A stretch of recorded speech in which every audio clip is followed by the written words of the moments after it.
Man, thank you for tuning in and giving us a watch. This has been quite a process, and I'm super excited to share it with you. And it means a lot to me. I'm Jen Doling, and this is my coming out story. This is the introduction show. So what I want to do here is introduce you to this 3-month journey that I've been on, and let you know what I'm doing here. So this is the Moody Blue Studio. I designed this myself. I built it in, well, it's been 3 months, and I did it. I finally did it. It hasn't been easy. This really, I didn't think it would be this hard. I guess for today you can meet my little co-host here. This is Remy. He's not coming out from anything. Are you?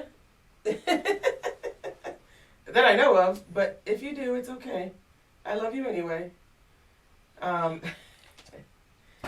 What I want to do today is just give you an idea of everything that's gone into this and what my coming out story is, and what it went into this. I really want to take you through this whole journey of my design and my dream, really. So a little bit about me.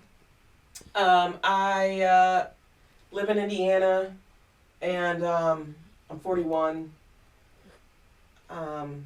I am a registered sleep technologist for 18 years. I have a wonderful career. I really love what I do.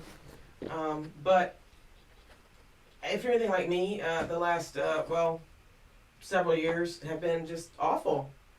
I feel like, 2020 was hard. 2021 has been even harder for me, okay? As you can see, I'm wearing a back brace. This is to help my posture, and it's comfortable if I have to sit in different chairs other than the couch or whatever. But I had my third back surgery in April of 2021. I was hospitalized for 7 days, and that was awful. I'm still traumatized from it.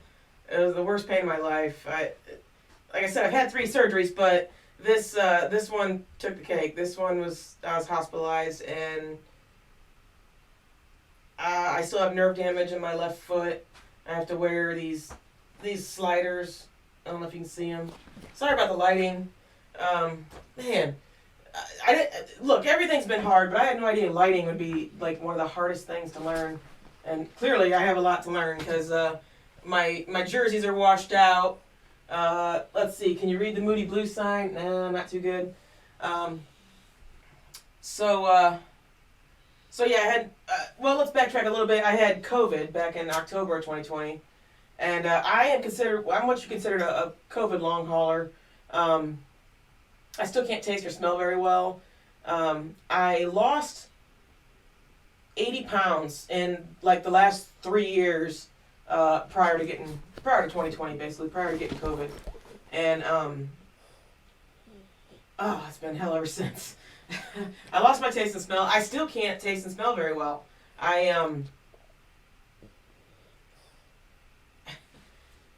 Clearly I gained my weight back because of that. Food just doesn't, I can't enjoy food like I used to. I was at a fair the other day, a small town fair, and just walking around, and you walk by cotton candy, so you can't smell it. Like, I can't enjoy the sensations of food like I used to. It's been awful. I went through like a sugar stage where for 3 years prior to that, I gave up sugar for 3 years. And I ate clean. Felt great. It was off all my meds. It felt great. And then COVID, like I said, COVID kicked my butt. And then roll around to 2021 in April, major back surgery. And clearly I'm still struggling as a result. I'm off work on medical leave right now. So I've used that time to put every ounce of energy that I have into, this studio. And what I want to do with my coming out story is I want to interview people, friends of mine, personal friends from the Fort Wayne area, Fort Wayne, Indiana, my hometown. I want to interview them about their coming out stories. Something that let me start by saying I have an interesting perspective. I came out late. I came out gay at 32 years old. So my story is so much different than my friends. I have an interesting perspective. I've dated men. I almost married a man in 2009, and I've dated women now. And I grew up poor as a minority of all things in a poor neighborhood in Fort Wayne. Yes, Fort Wayne, Indiana. I know it's Midwest United States, but it really does have a quote-unquote ghetto. I use that term affectionately because I truly loved where I grew up. I really did. At the time it was rough, but I'll be honest, it really has shaped me into who I am today. It gives me a perspective that most people don't have. And I'll tell you a story real quick. I didn't know that, I didn't even know I was a minority, if that makes sense. I remember going to church with a great family. They were neighbors. I was just that kid that was everywhere. I almost feel like I was raised by a village, which is a great thing. I look fondly on that. My parents did the best they could. They were the most American family you could get. My dad served in the military. He was a Navy vet. And my mom was my lunch lady. I mean, it doesn't get any more American than that, but yet we were poor. Food stamps, free lunch, you name it. But that family took me to church when I was 11, and the church was on, the good side of town. And I remember looking around and everybody was white, and I'm like, what's going on here? Why is everybody white? I've seen a group of white people in my family reunions, but hello, duh. So that I expected that. But why is it that every time I go to the good part of town, it was all white people? So then I actually realized at 11 years old that white people are the majority in this country. I didn't know that. I'm serious. So I found out I was a majority instead of minority. And then I realized I was poor. Now that sucked. So I was white, but I was poor. And I just didn't know that I was poor because my dad, very, very smart guy, very talented. He could fix anything. He literally worked as a maintenance man. And he fixed my bike. I didn't know what a broken toy was. All my friends, their toys would be broken. I'd be like, well, get your dad to fix it. And they're like, huh? They didn't understand that concept. So that's another thing. My parents were actually married still. So that makes a difference because they ended up divorcing when I was 16. But a lot of my friends didn't have two parents. But again, that was just the norm. But when I went to the good part of town, it just wasn't like that. I didn't understand that. So then I buy a house at 27 years old, all by myself, bought a house. So that was 2007. And so that was rather unique to be buying a house at 27 years old. And it was a mostly white neighborhood. So at 32 years old, so 5 years later, I come out as gay. Which, I'll go into that story more too, but for now I really want to get you the basics of how I got here and what our goals are with the show. And as the show goes, as I have guests on here, you're going to get to know me. I'm not trying to get too deep in my story right now. But, see, I lost my train of thought already.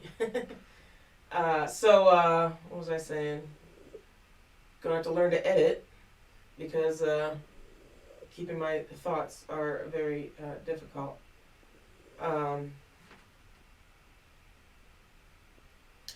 So I came out gay at 32 years old, which is extremely late for a lot of people.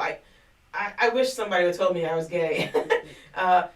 it's not that I was hiding anything, or I really just never gave it a thought. I didn't even know being gay was an option when I was a kid. I didn't know any gay people. I didn't. Oh, what's going on with my monitor?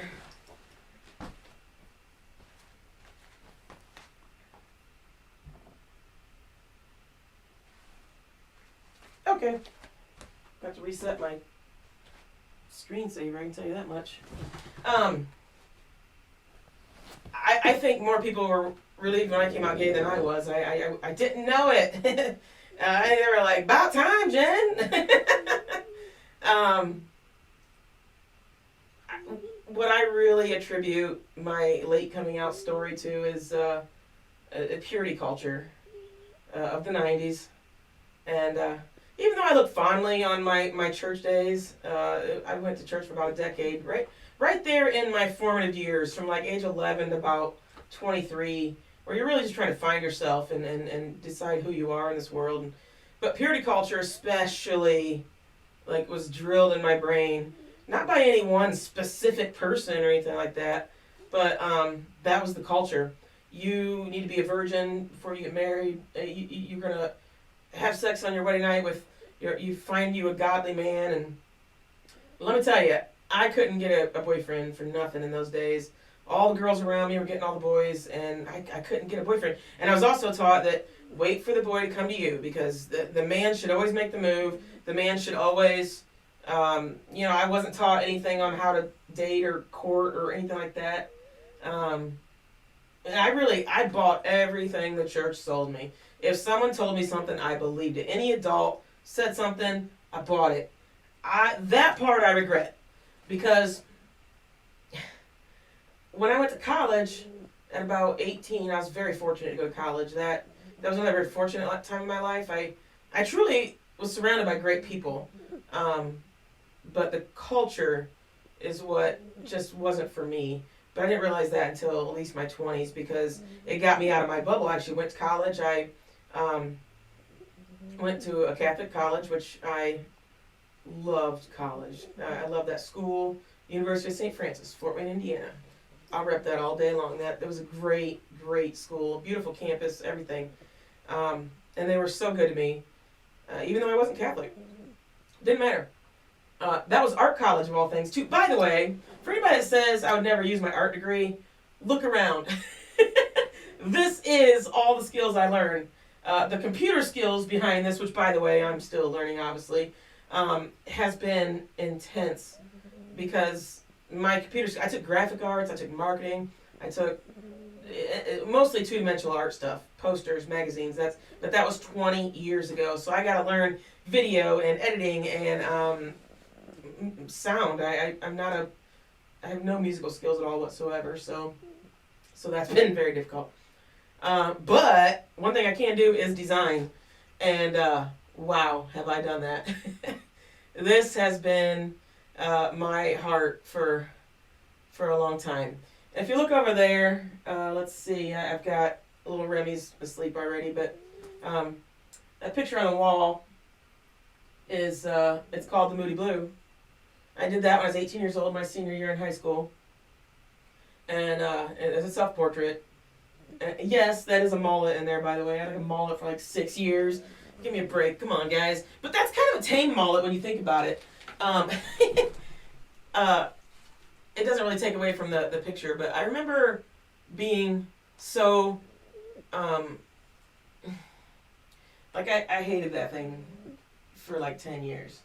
I knew it was a good enough piece of art that that I framed it with the little gold key that I won from Scholastics. I don't know if they still do that anymore, but I knew it was a great piece of art, and I respected it for that. But I thought I was depressed at that time, because I really truly did not like it when I was drawing it. That's tough, to be an artist and to draw something that you don't like, but that's when you end up doing your best work, okay? Because I thought I was depressed. That's why I even named it Moody Blue. I thought I was depressed then. Turns out I was lost. I was really lost.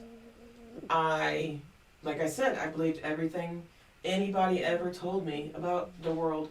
And shortly after I drew that and won that award, that's when I went to art college. And that's where I was basically out of my bubble, and I was embraced by everybody. It was just a wonderful, wonderful time.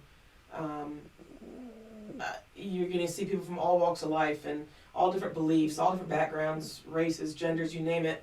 Living with them on the dorms, look, college is overrated, and it was definitely oversold to me in the 90s. Any 90s children around here, seriously, really, comment down below, whatever. Were you oversold to college?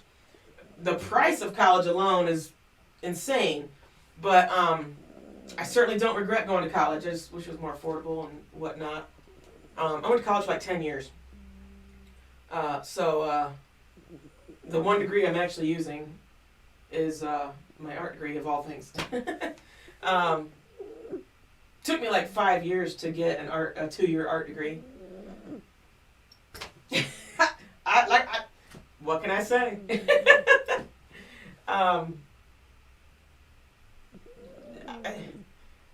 I just love learning, and that's what college did to me. It inspired me to learn. So, designing this, one of the reasons I really wanted to choose a sports theme for this show was because since I had major back surgery, what am I, like 4 months out now, 5 months out? I don't know. I go back to the doctor in November, so we'll see where I'm at in November. If I can wear a shoe, and well, it was rough. It's been rough. It's been a rough recovery.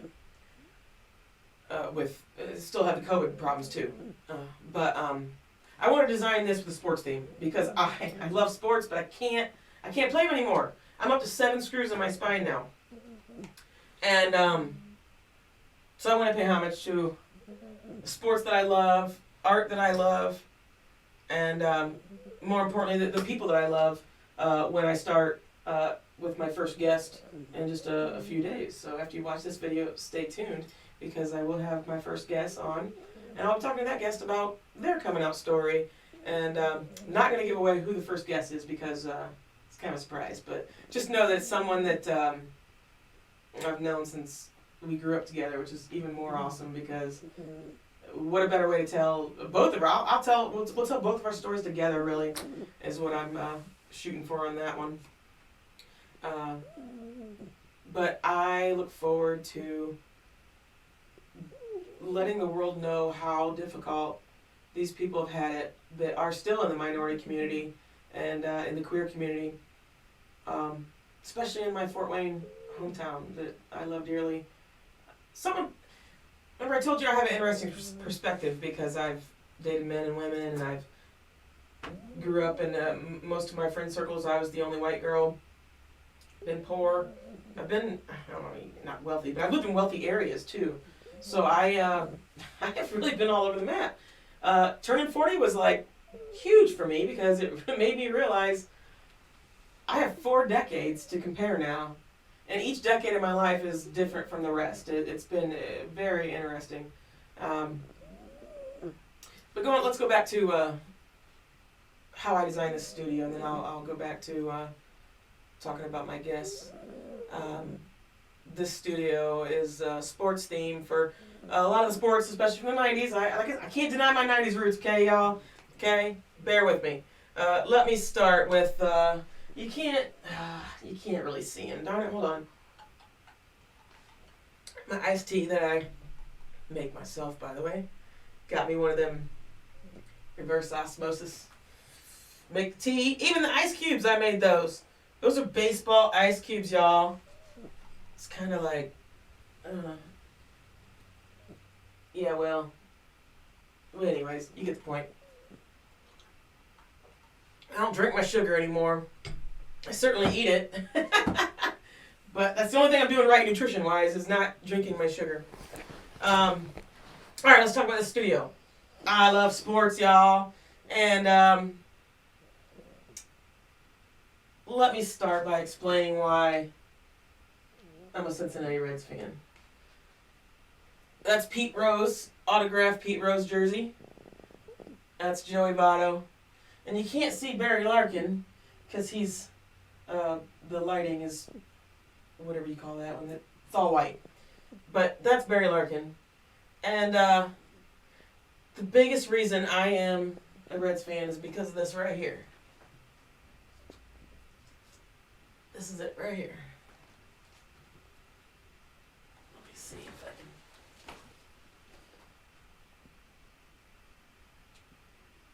can.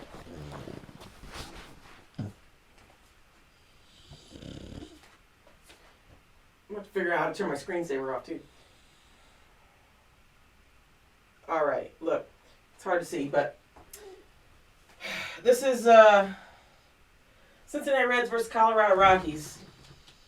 Wednesday, August 16th, 1995. 12:35 p.m. was the day that I became a lifelong Reds fan. I was either 14 or 15 years old, and a really great family who were big sports fans, big Reds fans. Took a broke kid that loved sports, and it changed my life.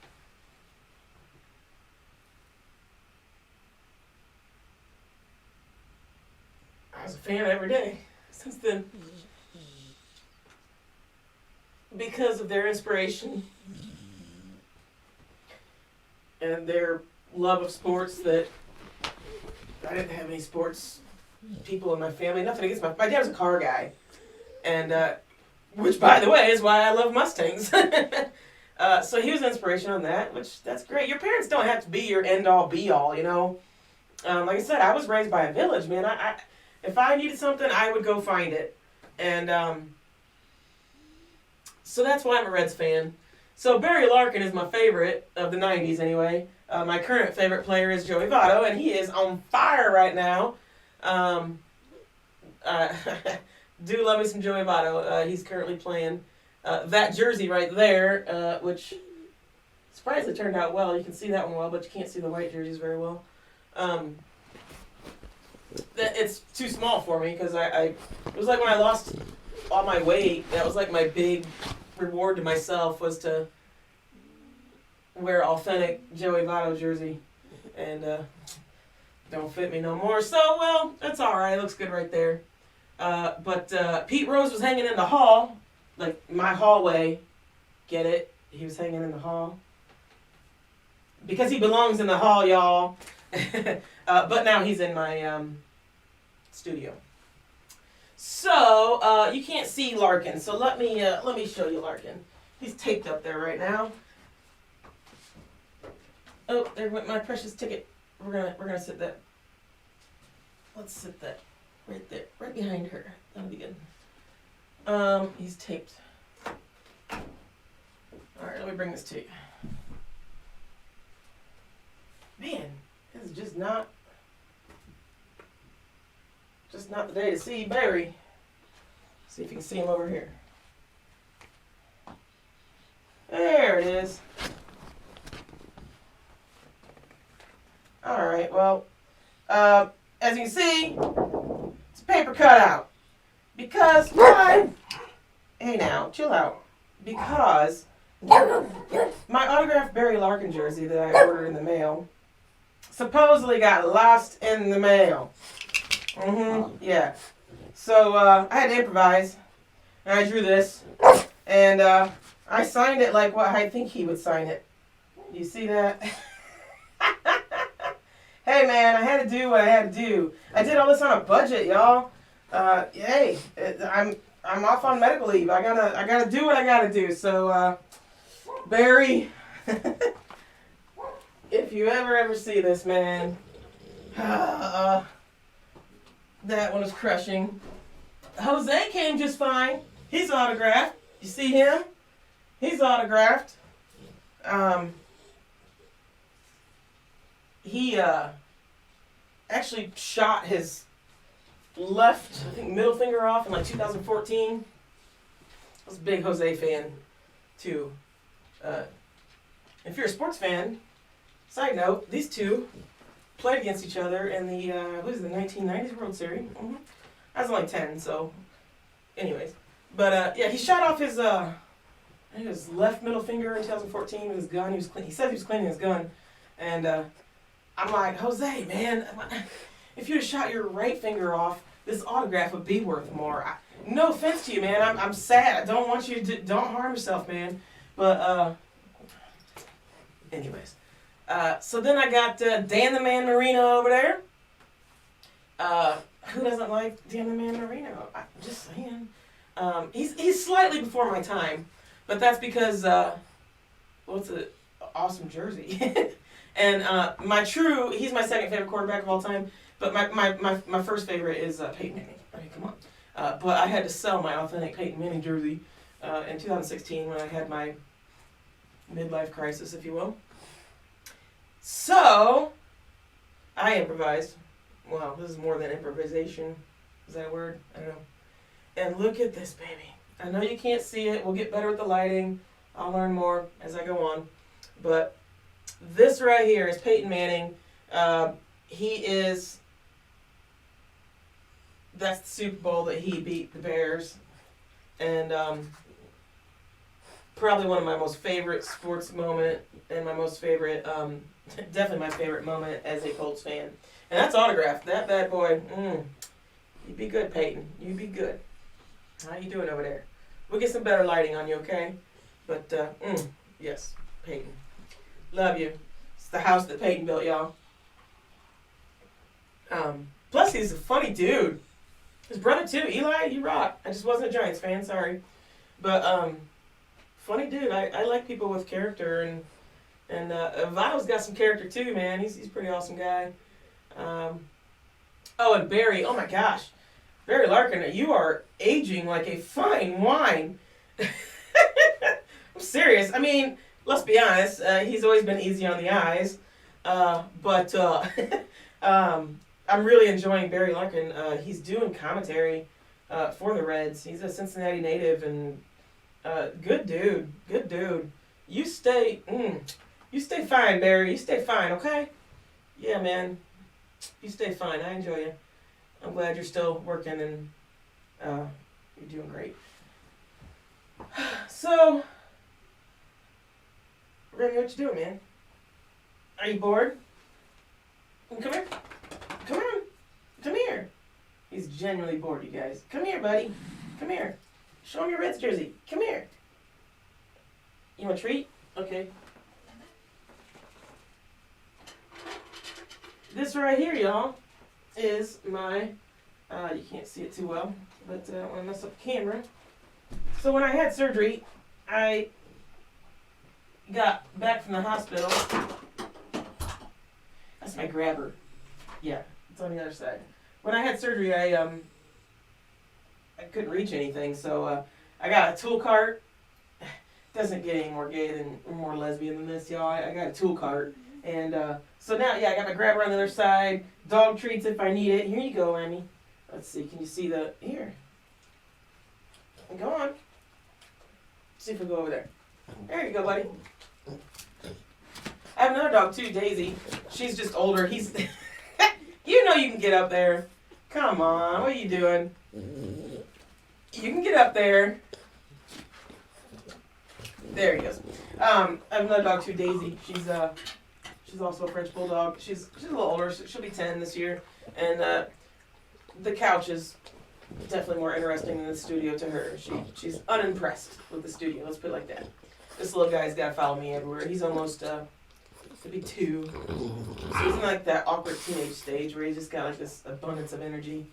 But he's my little lover. Named him Remy after, my career as a sleep tech. In case you didn't know, REM. Capital R, capital E, capital M, REM, Rapid Eye Movement. That's what that stands for. And so I named him Remy after the sleep stage. But he's been a good guy. And then just ironically, he's got kind of a wonky eye. Oh, there it is. See? See, y'all? Can you see his wonky eye? So, yeah, your name fits you. Yeah. He's the Reds fan, though. Daisy's more the Colts fan. You'll meet her later. Don't worry. So, back to my cripple cart. This thing's been great. I highly recommend getting a cripple cart. I try to take it everywhere with me. Got, whatever game's playing. Look, if the Reds are playing, got my Reds hat. Just saying. Colts are playing. Colts are 0-2. I can't reach it right now. But, yeah, whatever game. Tissues, wet wipes. Oh, yeah, you got some wet wipes, right? Those are convenient as hell. Yeah, whatever. The thing's down there. I can't reach it. But, so, I got the things on my shelf here are to represent other things that I love, of course. There's my little Lego figure, whatever you call it. I don't know what you call it. But I think Lego, looking back, I'm going to ask my guests when they're on the show what their favorite toy was as a kid. Because I think toys so important. Lego, which by the way, it's Lego, not Legos. Let me hit the... Did I do it? Yep, there it goes. See? Oh, crap. Learn as I go, guys. Lego is, I think it's an amazing toy. Truly, it's not gender oriented. Nobody cared that I played with Legos as a girl growing up. And I could truly build anything I wanted. It was amazing. Lego, actually, for me though, I built like G.I. Joe. I built like all kinds of houses for my G.I. Joes, and Barbie, she had all kinds of stuff too. Barbie was dating G.I. Joe. I don't know if y'all know that. When I was growing up, but he was always off to war, and then she tried to date He-Man, but he was just wild. So Barbie was single for like a long time, and she drove around in that convertible Corvette that I had. And then looking back, I laugh because it's like Barbie was me. I'm a blonde chick that drives a convertible Mustang. I've had 3 Mustangs now. They've all been yellow. They've all been convertible. And it's just my favorite car. Like I said, my dad is a car guy. He instilled me to love cars. A lot of fond memories of car shows as a kid. And he had a 71 Mach 1 fastback Mustang. And he just sold to get it restored. So that's great. That's really great. Oh, Remy's finally going to sleep. Yeah, y'all can see him. He's cozy over here. Good boy. You're doing really good. But I'm not a gearhead though. That is like I know the basics of a car. I certainly understand it all. Not all of it. The basics. But to me, Mustangs are art. There comes out my art again. The look, the wind in your hair. I love the convertible feel to it. Put some Flowmasters on it. If you don't know what that is, that's an exhaust system. And we're gonna do some sound. We're gonna actually do some sound clips of my actual Mustang, my actual Flowmasters, for the show, and I gotta learn how to do that too. But that's just fun because we're gonna actually use my actual car. So right now my Mustang is a 2015 Mustang GT, which just stands for guaranteed ticketed or good times. Whatever. Anyway, I think it stands for Gran Torino or whatever. Look that up if y'all know. But Gran Torino is whatever. Anyway, GT, y'all got it? Okay. And yellow, just it doesn't show dirt. But when you do shine it up, it's great. My car's been to more parades and proms than I have, because it's just a car. Like, I want people to enjoy it, and I want people to love as much as I do. It's fun. Some people want to go have a mansion on the beach and stare at the beach all day on my front porch. I seriously, that's just not me. I want to just sit in my grass and stare at my car. Hey, I'm a car. I love it. It's art. It's beautiful. I worked hard for it, and I love it. Maybe even on the show we'll do some cruising in the country in a Mustang or something like that. And then I'll explain more about when the guest is on my show, some of the goals on there. So as you see over there, I've got my name. It says Jen Doling in Scrabble letters. You can't read it yet. We'll get better at this, okay? I know. Lighting problems. We'll get better. And then I have a pin that says she, her, and hers. So it's my pronouns are she, her, and hers. Many of my guests that are going to be on the show, I want their my goal is to, when you're watching my coming out story, and the guest is sitting there, I hate the bio. This is so and so. She's gay, and she goes by she, her name, and blah blah blah. I don't want to do the boring intro. I just want to get right into it. So I want you to be able to tune in halfway through the show and know that who's ever sitting there is that's their name, that's their pronouns. They have the gay flag there. It means they're gay. So let me give another example. I have many transgender friends. They'll be sitting there with the transgender flag, which, by the way, I got flags. I got flags for days. Flags for days. I want y'all to, when you're on my show, to explain your own flags and what they mean to you.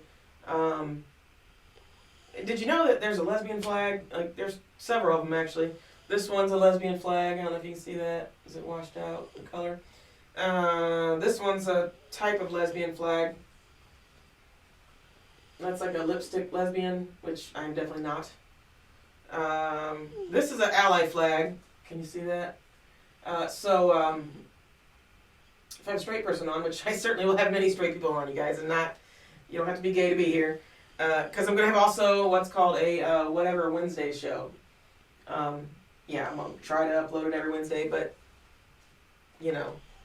I'm learning. So for right now, it's going to be Whatever Wednesday, and truly, I'll have different guests on that it's not about their coming out story, it's about whatever topic we're talking about. And I've got some great things lined up for that. And that's just kind of like whatever's on my heart that week. And whatever, there's a lot going on in the world right now. And I really want to focus on being informative and got a lot of ideas for that. So stay tuned for Whatever Wednesday shows. And that's how that's going to go. But, so let's say I have a transgender person here. They're going to have their new pronouns, and they're going to have their name, and the flag, whatever flag they are, is going to be in that little Frenchy, I don't know if you can see it, the little Frenchy, squishy. My niece got me that. It was so cute. I totally drilled a hole in its head. Let me grab it.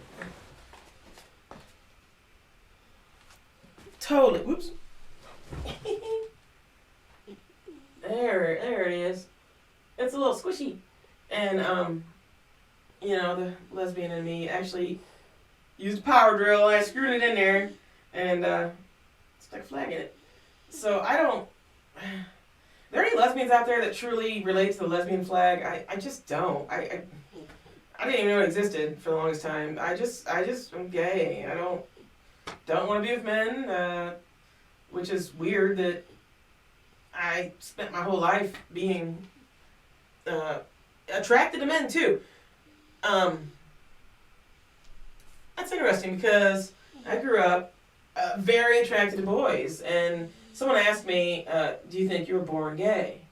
That whole nature versus nurture issue. And I truly think I was born straight. But boy, do people get mad when I say that. And like I said, I was raised by a village. I had so many great influences in my life, wonderful people, and I was genuinely attracted to boys. So how do you explain that? For one, I was curious about the male body because I didn't have what they had, so that's a pretty easy way to explain it for me. And all my friends were into boys that just, like I said, I didn't even know gay existed because I'm truly an environment, like nurture versus nature. I'm the nature person. Like I feel like, wait, no, that's opposite. You get my point. It was the environment that I was in made a big impact on me. And that's why it wasn't until I got out of that purity culture mindset that I realized, man, sex is not what I've been told. Like it's meant to be enjoyed. Like, I'm serious, man. I had some serious issues if you weren't a virgin when you got married, you were unclean, you were impure, you were. I've people described it as, and this is awful, but think about a chewed up piece of gum, and nobody ever chews another piece of gum. I've heard that statement. I'm not saying it was directly told to me, but I had heard it, and wow, what are we doing to people?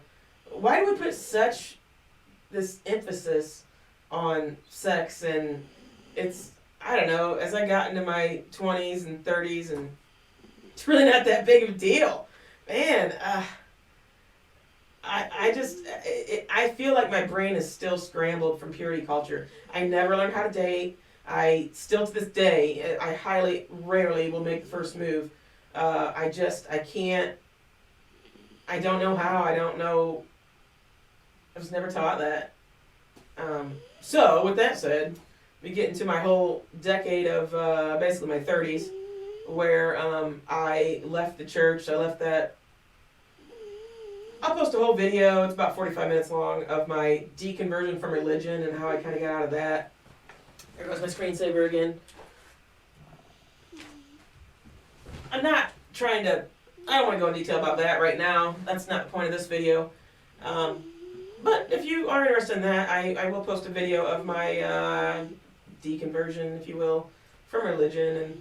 And I don't hate religion. I'm not unhappy. I just want it to be us to all live in peace. I promote churches. I think they're great. I just think they should be more on a local level.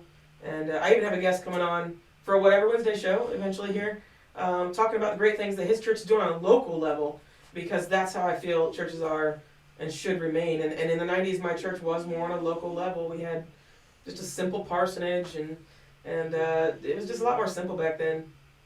Now you got mega pastors, mega churches, driving Lambos, and a fleet of private jets. Are you kidding me? And then doing no good to not opening up. Joel Osteen wouldn't open his church up in Houston for, what was it, the flood or hurricane or whatever. Come on, man. I want to help people. And the churches of all things should be right there, front and center, wanting to help people. And I don't feel like it's gotten that way. It's more power and money. And that's what I want to, that's the part I'm against, is the power, the money, and the control. But I am all for, and I mean really, I am all for whatever brings you peace, whatever you believe, whatever you do, you, man. That's what this show is all about, is do you. And, man, I want to focus on that and keep it to a, most people don't understand the gay community. When I came out gay at 32 years old, Fort Wayne's kind of it's small enough that you can get to know people on a personal level, especially in the gay community. So when you go into the gay community, especially in a size town as Fort Wayne is, you are like immediately embraced. That's why we call it family for a reason, because it's like we instantly understand each other, and that is something straight people just don't. It's a cultural thing that straight people just really just don't understand. Let me try to explain it as I went to my my 20th high school reunion, Paul Harding High School. Go Hawks! Unfortunately it's closed. It's still a beautiful building, but yeah, Paul Harding High School. And I went to my 20th high school reunion. Technically, I didn't graduate from Harding, but who cares? Those are the people that I grew up with, and that's where my heart is. And it felt really neat to go to my 20th high school reunion, because no matter what you thought of that person in high school, no matter what we were all dumb in high school. I don't care who you are. We were all just trying to live life, and I just don't hold any grudges. I don't care if you were the geek or the popular one or whatever you were. I don't care, because when I walked into that, it was like embraced with open arms, people that just understand where we all came from. It was really, really neat. And that's how the gay community is to each other. We got our drama and our problems too, don't get me wrong. But that's what I want the world to see. Stupid screensaver again. The community is amazing, and I want to show the world how amazing the queer community of Fort Wayne, Indiana is. How good they were to me for my journey of coming out later in life, and how they just the love that we have for each other because we just understand each other. It's just a respect, and I really want to focus on the Fort Wayne area because we have some amazing, talented, awesome, loving, caring, wonderful people right here in my hometown, Fort Wayne. And I want to show the world. And I want to pay my respects too for everyone that's helped me in my journey. And I want to have the guest on the show. I want them to bring items, show and tell for adults, if you will. Because I love it. I love anything that make me smile. I'm all for it.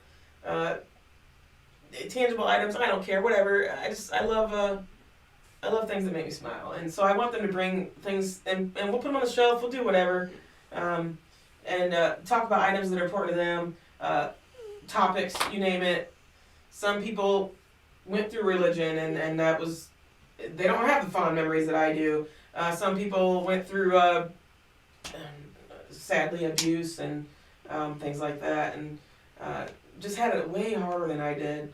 And I want to tell their stories because I feel like the last 4 to 5 years, I'm mostly just on Facebook, and I feel like the social media platforms have just gotten out of control with the politics and the hate and the uninformed, the misinformation is what I'm really, really against.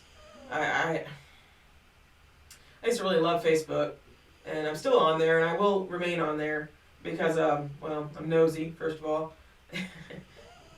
It's a good platform for keeping in touch with some people. Like when I was in the hospital for a week, like people genuinely cared, and they just wanted to give them up. I just want to give them updates, and Facebook's good for that. But with the whole political storm that we've experienced, that we've all experienced, you get just people that just ignorance and misinformation and hate, outright hate. And I mean, it's all over. I just down my road, there's Confederate flags, and I can't stand that flag. It all it does is say, not only am I racist, but I'm proud to be a racist. I just don't get it.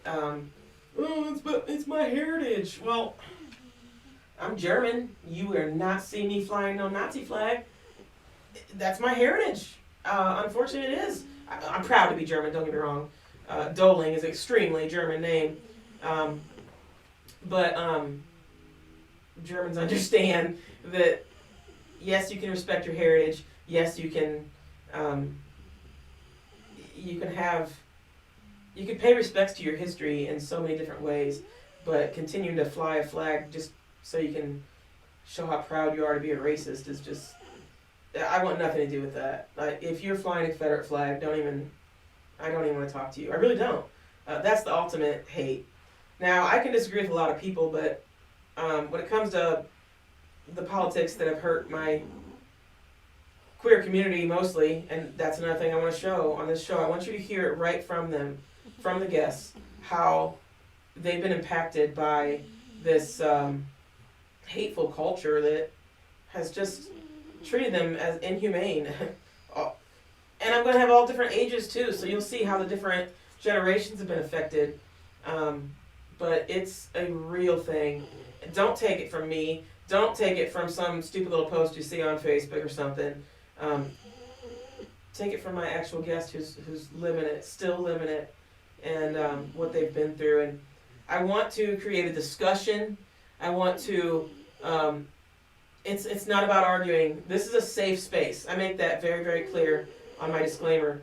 And I want them to talk freely and openly about what it's like to live in a world that you are constantly a minority and you're treated like a lesser than a human being because all you want to do is just love someone of the same gender, or you don't feel comfortable in your own body with your own gender, which is, man, I'm not transgender, so I really feel for that community because I can't imagine not wanting to live in my own body. That's something my mom asked me when I told her that I was done with men, basically. Um, she said, "Well, does that mean that you want to be a boy?" And a lot of people think that I should be mad at her for asking that question. I'm not mad at all, actually. Ask questions. It's okay. Let me be the one to answer it. And I said no, which, by the way, my family's been amazingly supportive. I really, with this whole show, actually, thank you to my family for supporting me. And, man, a lot of talented people have really helped do this. My dad hung up all these frames, and trust me, that's a good thing, because if I hang them up, they're going to fall. The clock already fell. I'd probably start a fire if I hung that Moody Blue Studio sign. But anyways, so my dad, remember, handy guy. Yeah, that was great. I really meant the world to me. So yeah, I'm learning how to ask for help, because it's just me here and doing this all by myself. And so yeah, but so my family's been very supportive. And when I answered my mom, I said no, I don't want to be a boy. I'm happy with my own body. I just don't want to date men anymore. I want to date women. So asking questions is okay. I will never, ever fault someone for wanting to just ask a question. Because I was a tomboy growing up, I get why she would think that. I really do. But no, I'm fine being a female. I'm just a little more on the butch side now, and it is what it is. But I'm also got some drag queens on here on this show. I love drag queens and drag kings too. Can't leave out my drag kings. I might even have, I'm going to have a drag queen do my makeup as a drag queen. I think that's going to be a lot of fun. We'll do that a lot. I think that's a lot of fun. And drag queens are the most interesting people in the world. If you know any, their walks of life is so different. Some drag queens and kings live a perfectly normal life as, say, a man, and then on the weekend they just get paid to do drag. It's just a show. Some truly live as a female or whatever, and they're different from each other, and it's amazing, and that's why I definitely want to show that. And I can't wait for that. So I'll have their flag, and another thing too, if I have any military vets, I have, if you can see them right now, I got, well, let me show you. First, I have my flags for my doggies. There's Remy. Yeah, that's your flag. Little pennant, little sports theme. And then Daisy. Again, she's asleep on the couch. She don't care. But yeah, I'll figure out how to incorporate those in there anyway. And so for my military vets, I'll have an American flag to show that they were a vet or currently in the military, whatever. And if they want, I'll rep their branch of the military. I got flags, y'all. I also have all the country flags, but that's a lot of flags, and I don't have room to put them all on. But if you were born in a different country and you want to represent your country that you're actually born in, I'm all about it. I'll get your flag, I promise. So yeah, I want to. I asked myself, how can I help? What can I do with my situation? And I feel like this is the best platform to do this. YouTube is wonderful. I'm a YouTube junkie. Shout out to YouTube, man, for allowing someone like myself to show my art and to show the world what amazing people are just right in Fort Wayne, Indiana, and I mean all over the country. But I'm not saying I wouldn't Skype with somebody and do a show that way. Of course, I'm open to that. But to start off, I want you to see how amazing the queer community is and what these people are able to do in this world. Eventually, I want to go live with some of these guests. I'll bring them back all the time. I have guests that are professional musicians, and maybe we'll do like a live show, and they'll perform some music. like I said, the drag queens do my makeup. That'd be a live show. We can answer. But first, the first goal before we can do all that is I have to get subscribers. I have to get likes. The way YouTube does it, I believe it's you have to get 1,000 subscribers. There it goes. You have to get is it back? Hello. Okay. Before you can monetize anything or really try to do quality live shows, you have to have at least 1,000 subscribers. So that's my first goal. I have many goals, and but first I just gotta show you my craft, show you what's going into this, and I hope I can help. Even if it's just one person, even if you just realize that not everybody thinks like you. Get out of your bubble. Oh, my American flag, that's terrible. Sorry about that. I don't want the American flag to be on the floor. Ah! Okay, stay there. Don't go. I don't really have a scripted ending to this show. Other than, please bear with me as I learn. Doing this all by myself at the moment. I have a lot to give to this world. And, so do other people, and I want to show the world that, what we've been through and how hard it's been. Not only with my medical conditions, but I used to be quite, I'm an extrovert personality, extremely extrovert, that is now kind of forced to be a hermit because of my physical problems, and driving sucks for me now. I'm basically a car girl that hates driving. Yeah, go figure. That's a long story. I won't get into that, but so driving's very hard for me. So I'm basically an extrovert hermit. This is really going to be my social life, to be honest with you. But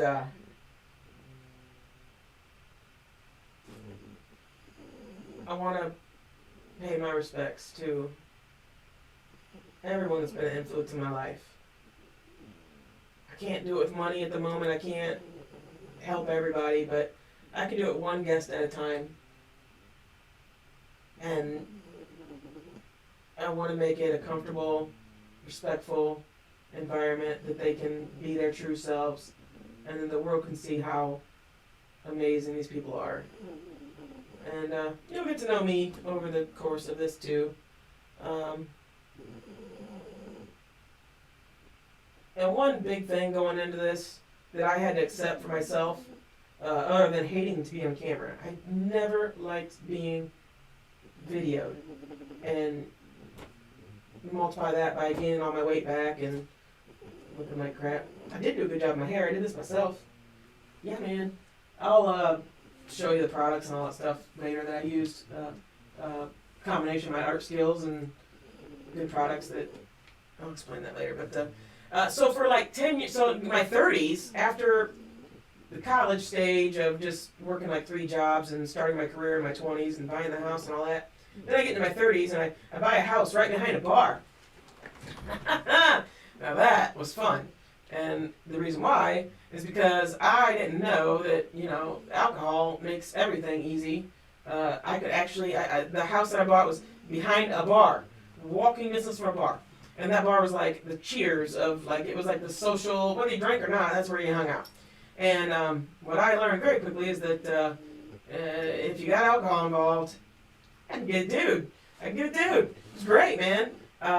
And multiply that by the fact that I had a job, I had a house, I had a car, and I had boobs. Which, speaking of, I had a breast reduction in 2018. Big reason I lost my weight. And I was able to, that breast reduction was awesome. I was able to get back into softball, which is my main sport that I play, and wore some freakishly awesome baseball pants that I can no longer fit into, and I still have them. They're in the other room. Whatever. I'll show you those later. But I need to do something with my baseball pants. I'm so proud of those. I'll probably never fit into them again. But damn it, Yeah. Anyways, so I would say for 10 years I was probably a binge drinker. Um, I don't know if I was a full blown alcoholic. I I was the kind of person, I worked hard and played hard, and I worked third shift, so I was bored out of my mind, and I'm extreme extrovert, so I had to go sit in the bar and just talk to people. That's how I made so many friends, and um, so alcohol served a purpose in my life. I don't drink. I quit drinking 3 years ago. It was also when I gave up sugar and ate really clean, and alcohol just it made me physically ill. For someone that loved beer so much, I even brewed my own beer there for a while, and it was good. It turned out really good.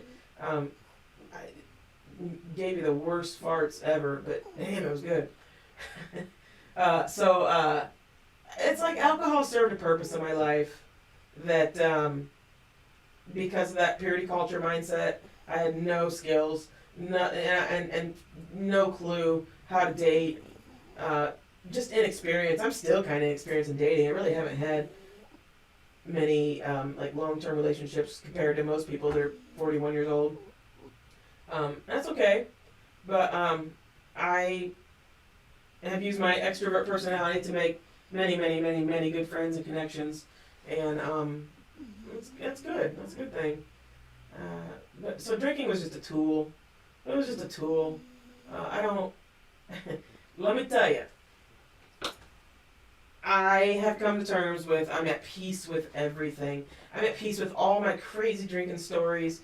All those, man, I'm happy to share them all with you in future episodes. And they're just, I can't change the past. So why even try? I have a whole stand-up comedy routine devoted to some of my drinking days. And I'll post that too. It's a 14-minute, I did stand-up comedy. That was one of my goals on my bucket list.